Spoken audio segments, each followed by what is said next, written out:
Haleluya. Puji Tuhan, selamat pagi dan salam sejahtera di dalam kasih Tuhan kita Yesus Kristus.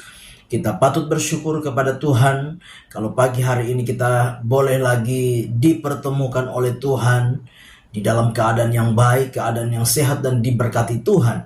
Nah, itu sebabnya pagi ini sebelum kita beraktivitas, mari kita menyediakan hati dan diri kita untuk bersama-sama kita mendengarkan firman Tuhan. Mari kita berdoa. Bapa di dalam surga, terima kasih oleh anugerah-Mu kami boleh ada sebagaimana kami ada sampai pagi hari ini. Pagi yang baik ini kami mau menyediakan hati dan kehidupan kami untuk mendengarkan firman Tuhan. Berkati kami semua ya Bapa. Dalam nama Tuhan kami Yesus Kristus kami berdoa. Haleluya. Amin. Puji Tuhan, pagi hari ini tema firman Tuhan yang ingin saya sampaikan kepada kita yaitu mempertanyakan keberadaan Allah. Sekali lagi, tema firman Tuhan yaitu mempertanyakan keberadaan Allah. Mari kita memperhatikan firman Tuhan bersama-sama di dalam kitab Keluaran pasal yang ke-17. Keluaran 17 ayat yang ke-7.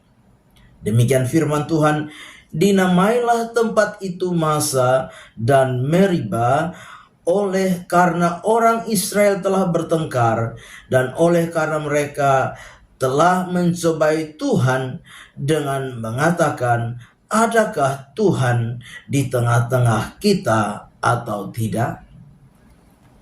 Bapak Ibu jemaat yang kekasih di dalam Tuhan kita Yesus Kristus, pagi hari ini kita kembali lagi diingatkan oleh firman Tuhan dan belajar dari sebuah pengalaman perjalanan kehidupan daripada umat Tuhan, orang-orang Israel.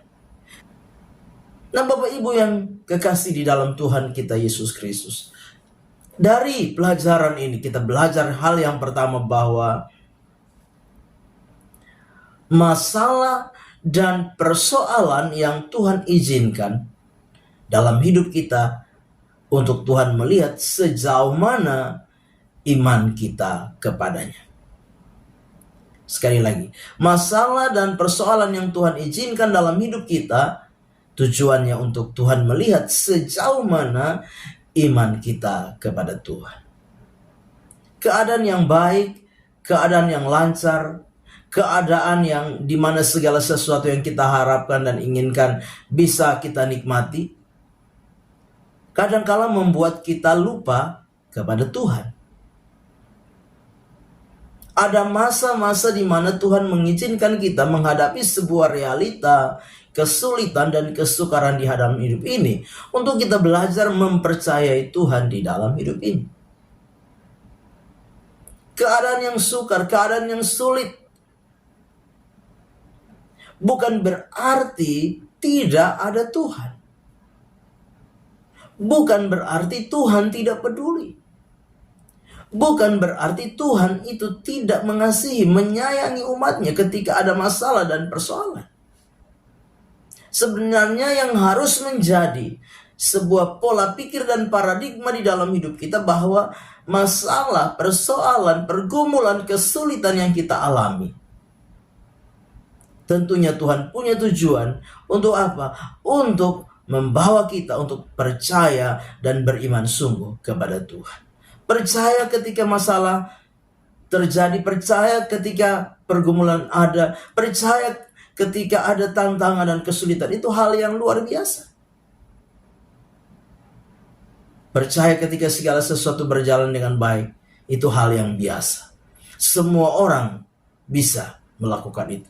Tetapi ketika ada persoalan, ketika ada masalah, ketika ada pergumulan, dan kita tetap percaya bahwa ada Tuhan, sekalipun kita belum menikmati dan mengalami pertolongannya, sekalipun kita belum menikmati mujizatnya di dalam hidup ini, tapi kita tetap percaya bahwa di balik masalah, di balik persoalan, di balik tantangan itu ada Tuhan. Dan kita tetap meyakini bahwa sekalipun kita belum menikmati dan menerima pertolongan, Tuhan tetap ada. Disitulah sebenarnya iman yang sesungguhnya di dalam hidup kita. Yakinlah, percayalah bahwa ada Tuhan di balik setiap persoalan, ada Tuhan di balik setiap masalah, ada Tuhan di balik setiap badai kehidupan yang Dia izinkan terjadi dalam hidup ini. Yang kedua yang kita pelajari lewat firman Tuhan pagi hari ini, bahwa sekalipun perjalanan yang kita jalani adalah perjalanan yang dikehendaki Tuhan, bukan berarti perjalanan itu tidak ada masalah.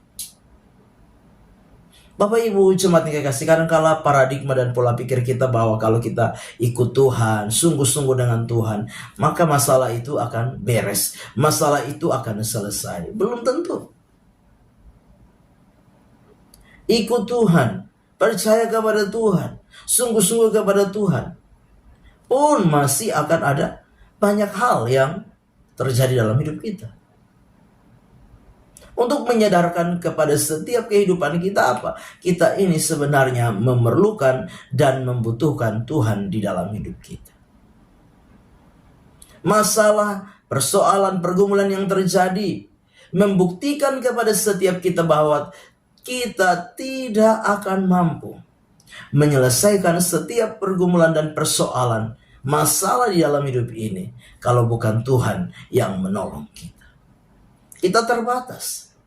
Kita tidak ada apa-apanya.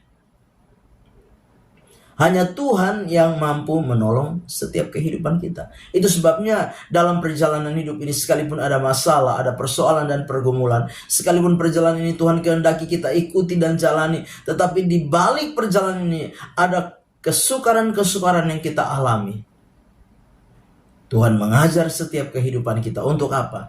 Untuk berserah kepada Tuhan, untuk mengandalkan Tuhan, untuk berpaut dengan Tuhan. Tuhan mengajarkan kita bahwa kita memerlukan dan membutuhkan Tuhan di dalam kehidupan ini. Karena hanya Tuhan yang mampu dan sanggup menyelesaikan setiap persoalan, menyelesaikan setiap masalah di dalam hidup kita dengan sempurna di dalam hidup ini. Tetaplah percaya, tetaplah beriman, tetaplah teguh di dalam keyakinan kita kepada Tuhan. Bahwa sekalipun ada masalah, ada persoalan, pergumulan, yakinlah ada Tuhan yang akan menyelesaikan setiap persoalan dan masalah di dalam hidup kita. Tanpa Tuhan, semuanya sia-sia adanya. Tapi bersama dengan Tuhan, Tuhan mampu dan sanggup melakukan segala hal di dalam kehidupan kita. Amin. Mari kita berdoa. Bapa di dalam surga, di dalam nama Yesus Kristus Tuhan, kami bersyukur untuk firman Tuhan yang sudah kami dengar pagi hari ini. Biarlah firman itu menjadi rema dan berkat, menjadi kekuatan di dalam setiap kehidupan kami. Kami serahkan seluruh hidup kami, umat-Mu, sidang jemaat-Mu, Tuhan, dalam tangan kasih dan kemurahan Tuhan. Sertai, pimpin, bimbing, topang kami di sepanjang hari ini. Bahkan berkati apa yang menjadi upaya, apa yang menjadi aktivitas kami di sepanjang hari ini. Karuniakan sehat dan kuat baru selalu di dalam hidup kami. Sebabnya pagi hari ini hamba-Mu memohon berkat Tuhan ada atas kehidupan daripada seluruh jemaat-Mu. Tuhan memberkati engkau dan melindungi engkau. Tuhan menyinari engkau dengan wajah-Nya dan memberi engkau kasih karunia. Tuhan menghadapkan wajah-Nya kepadamu dan memberikan engkau damai sejahtera. Terimalah segala berkat ini dalam nama Allah Bapa, Putra dan Roh Kudus, yaitu di dalam nama Tuhan Yesus Kristus. Haleluya. Amin. Selamat pagi, Tuhan Yesus memberkati.